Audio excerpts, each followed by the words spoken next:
Kommst mit auf eine kleine Reise, auf einen Besuch ins Schlummerland.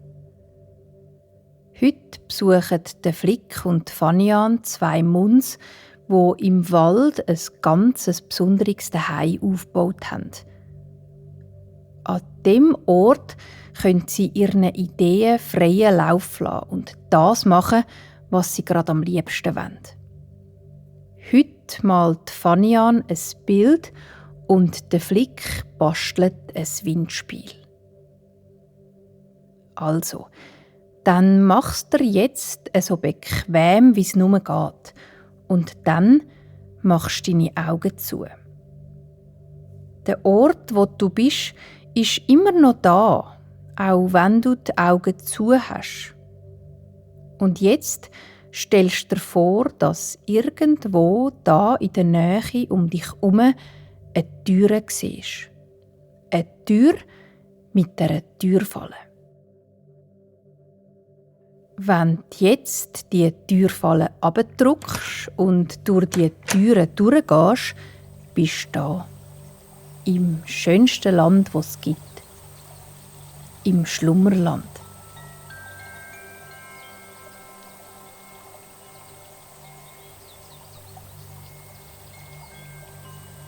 Das Schlummerland ist eigentlich ein grosser Spielplatz. Es bietet für alle Lebewesen, die hier wohnen, einen Raum, um sich auszutoben. Wenn zum Beispiel ein paar Eichhörnchen sich treffen an einem Baum, können sie ganzes wildes Fangis machen. Die Bäume durchauf und durchab und den Ästen entlang. Sie können vom einen Baum zum anderen kumpen und über den Boden flitzen und sich in Gebüsch verstecken. Oder wenn die Schildkröten zusammenkommen am Strand vom Schlummerland, dort, wo das grosse Meer ist, dann spielen sie Versteckis im Sand. Sie graben sich ein mit den Hinterbeinen und versenken den Panzer so tief im Boden, dass nur noch der Kopf rausgüchselt. Eine Schildkröte kriecht dann umeinander und sucht ihre eingegrabenen Freundinnen und Freunde. Das ist einmal recht lustig, weil manchmal meint sie dann, ein Stein sei der Kopf von einer anderen Schildkröte und freut sich schon, dass sie jemanden gefunden hat. Dann lachen die eingegrabenen Schildkröten leislich vor sich an und manchmal auch so laut, dass sie dann gerade doch noch entdeckt werden. Auch die Muns spielen gern.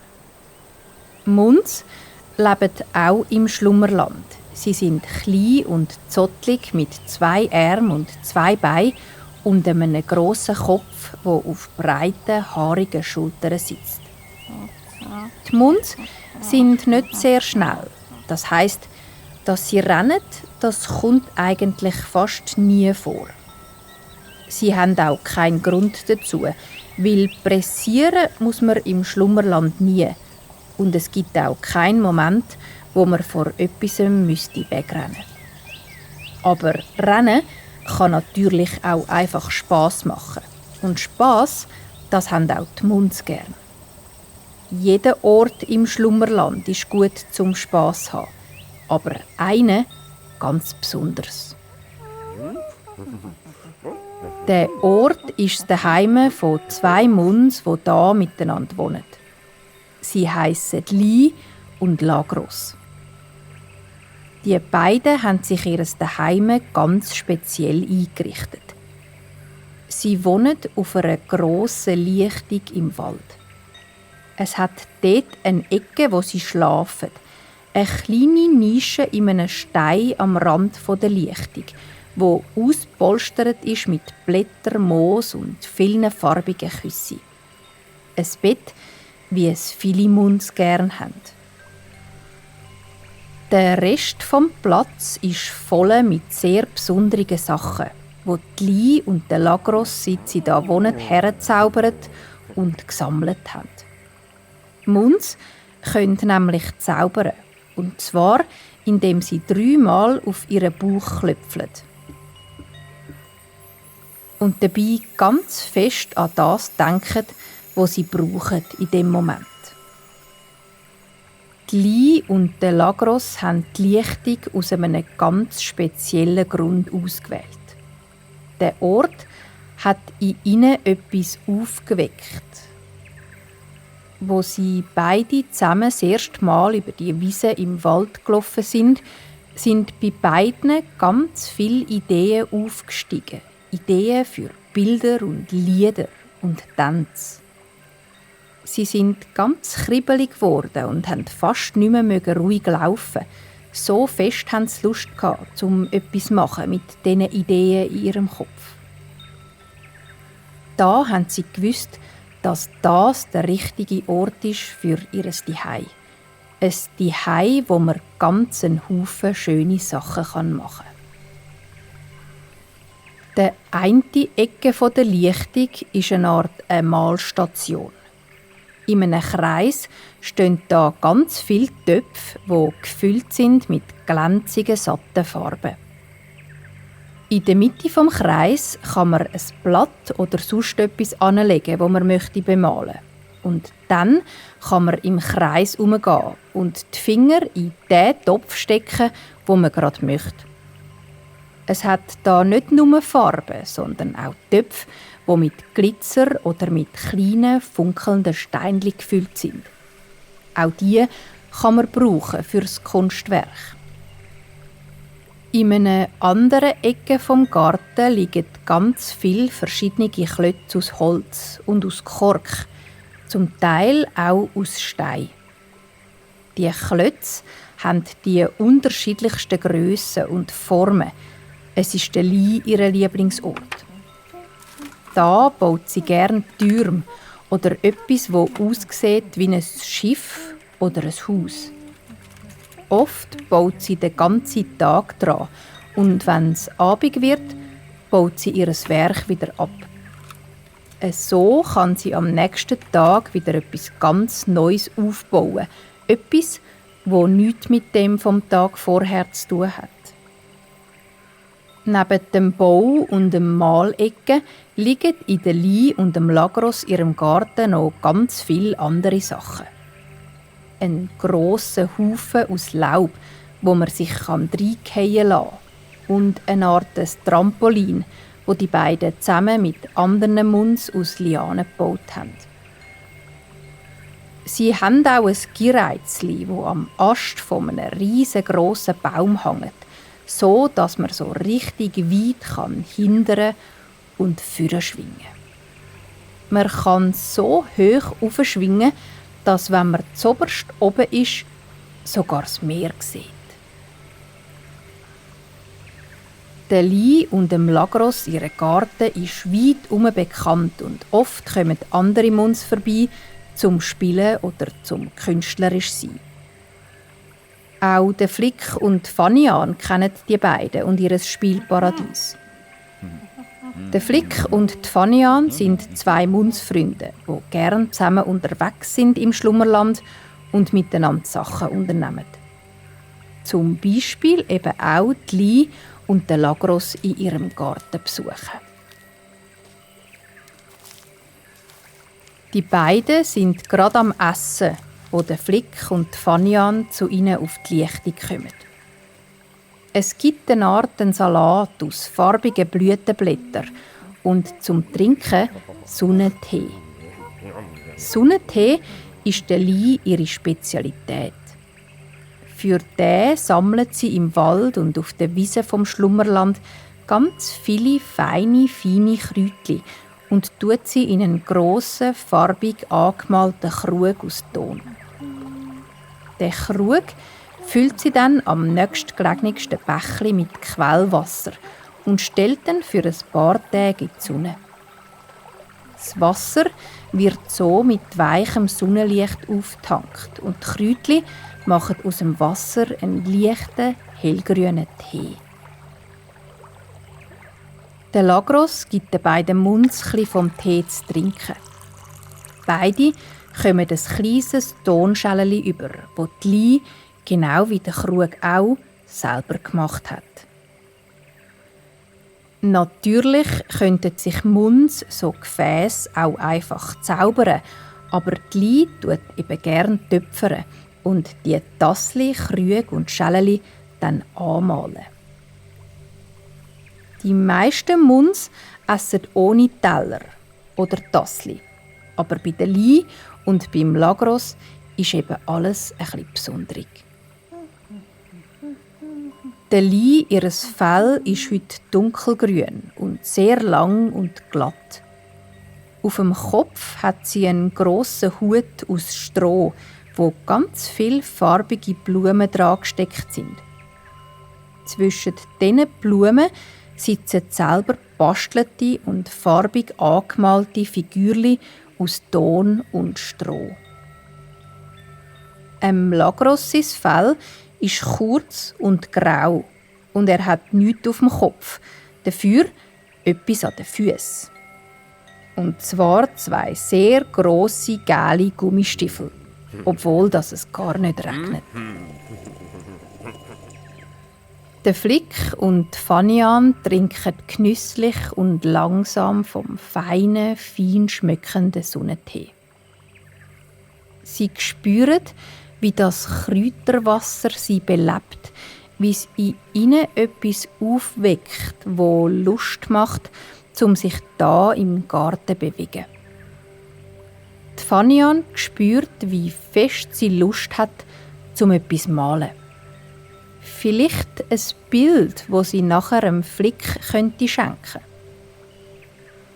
Auch der Flick spürt die wunderbare Wirkung vom Sonnentee.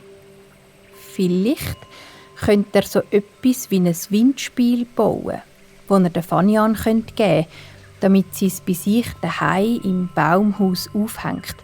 Etwas, das tönt, wenn der Wind reinbläst und sie noch lange an den schönen Nachmittag erinnert.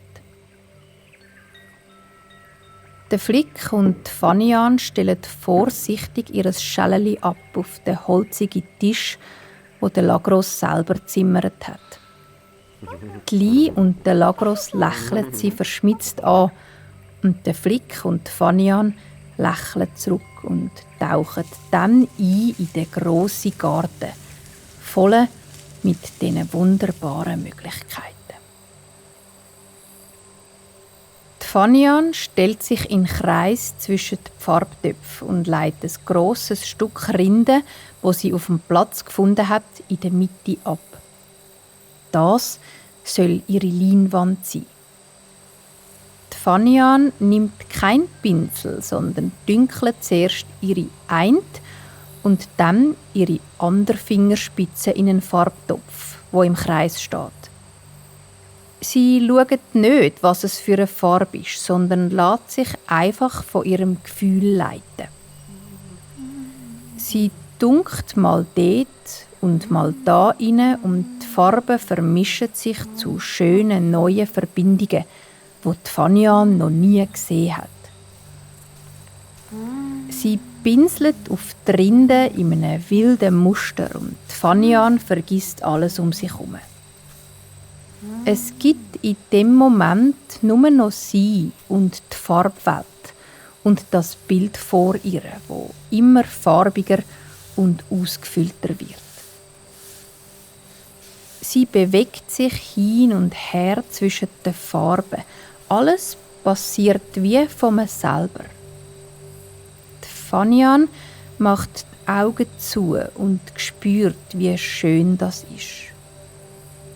Einen kurzen Moment bleibt sie stehen und schnauft ganz tief ein und aus.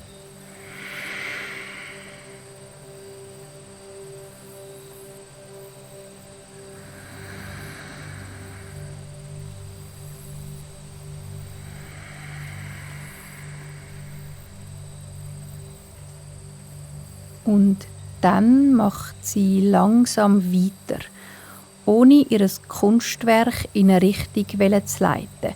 Sie lässt einfach ihren Körper und ihre Hände entscheiden, was da entsteht. Auch der Flick ist am Kreieren. Er hat auf dem Platz ein paar Bambusstäbli gefunden und setzt sie mit Hilfe von einem feinen, seidigen Faden zu einem Windspiel zusammen. Die Bambusstäbli sind hohl und verschieden lang und tönen, wenn sie einander berühren. Der Flick bohrt mit einer Dorne feine Löchli in die Stäbe, so dass er eins nach dem anderen an einen Faden hängen kann. Die einzelnen Fäden macht er dann fest an einem grösseren, flachen Stück Holz. Eins nach dem anderen. So entsteht ein wunderschönes Mobile aus Klangstäben. Der Flick ist ganz vertieft in seine Arbeit. Er ist sehr konzentriert und arbeitet ruhig und langsam. Stück für Stück, Röhrli für Röhrli nimmt sein Geschenk an die Fanian-Form an. Der Flick hört immer wieder mal, wie der eine oder der andere Ton tönt, aber vor allem lässt er die Klänge einfach passieren. Weil im Schlummerland alles zusammenpasst und harmonisch ist, vertraut er darauf, dass das auch bei dem Windspiel so wird sein.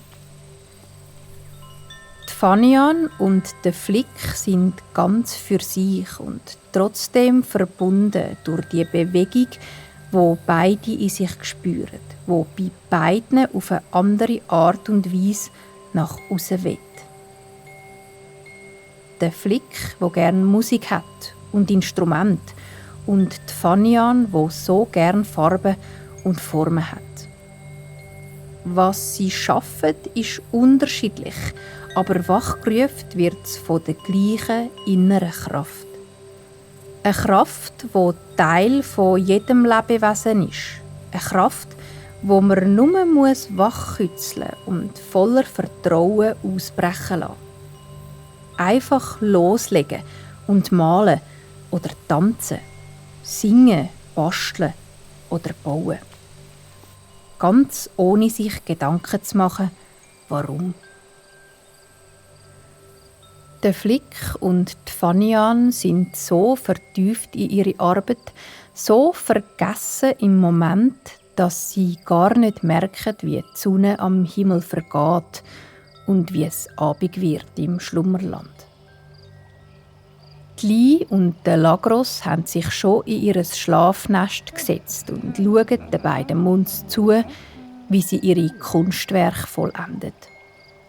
Der Flick das Windspiel und die Fanian ihr farbiges Musterbild. Die Fanian hat, wo sie angefangen hat zu malen, nicht gewusst, wann das ihr Bild fertig ist. Aber es kommt der Moment, wo sie spürt, dass sie jetzt nichts mehr dazu zeichnen muss. Dass das Bild genau so muss sein. Es ist dick bemalt mit den verschiedensten Farben, mit feinen Strichen aus Glitzer und an gewissen Orten hat es so viel Farbe, dass sie etwas von der Unterlage absteht.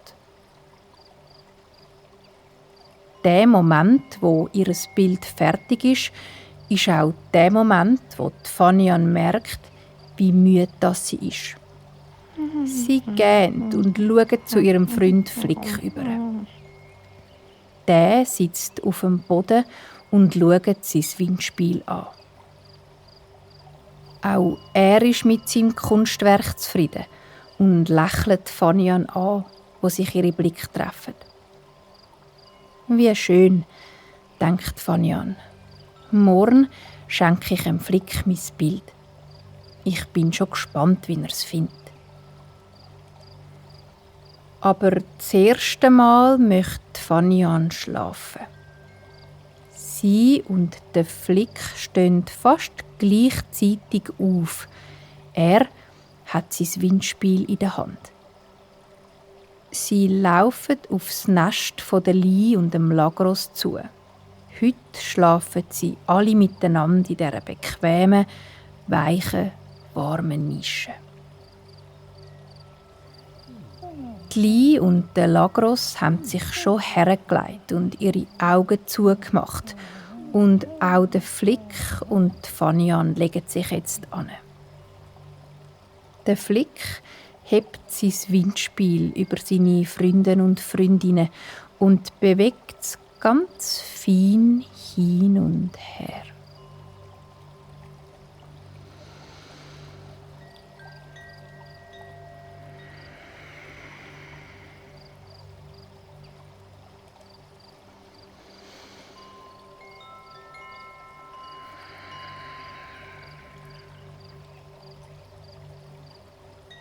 Fanian kuschelt sich tiefer in die weichen Blätter unter ihr und zieht eine weiche, dünne Decke aus hellem Stoff über ihren haarigen Körper. Sie spürt in sich inne eine Wärme, die Energie vom Sonnentee und von der Kraft, wo sie hat, das Bild malen.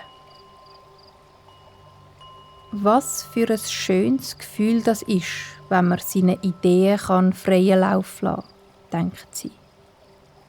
Wenn man sich leiten lassen von dieser inneren Bewegung, wo Ideen oder Gefühle für alle sichtbar werden lässt. Die Kraft, wo einem die Hände oder den Körper lenkt, wie von einem selber, wenn man malt oder tanzt. Der Flick glöckelt weiter mit seinem Windspiel, glöckelt sie und die Li und der Lagros in Schlaf, bis er selber einschläft und bis die Nacht sich über alle Munds im Schlummerland leitet.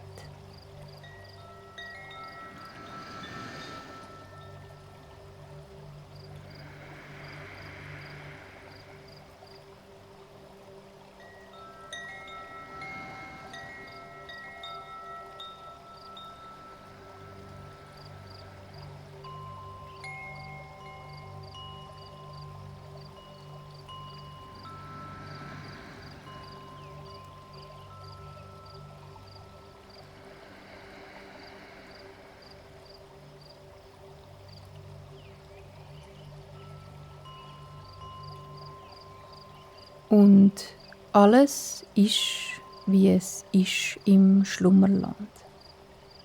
Der Flick und die Fanian, die Li und der Lagros schlafen tief und fest. Unter ihnen und über ihnen ist alles weich und still. Nur ganz ein feines und langsames Schnaufen kann man noch hören. Ein und aus.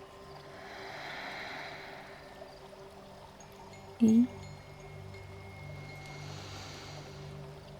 und aus.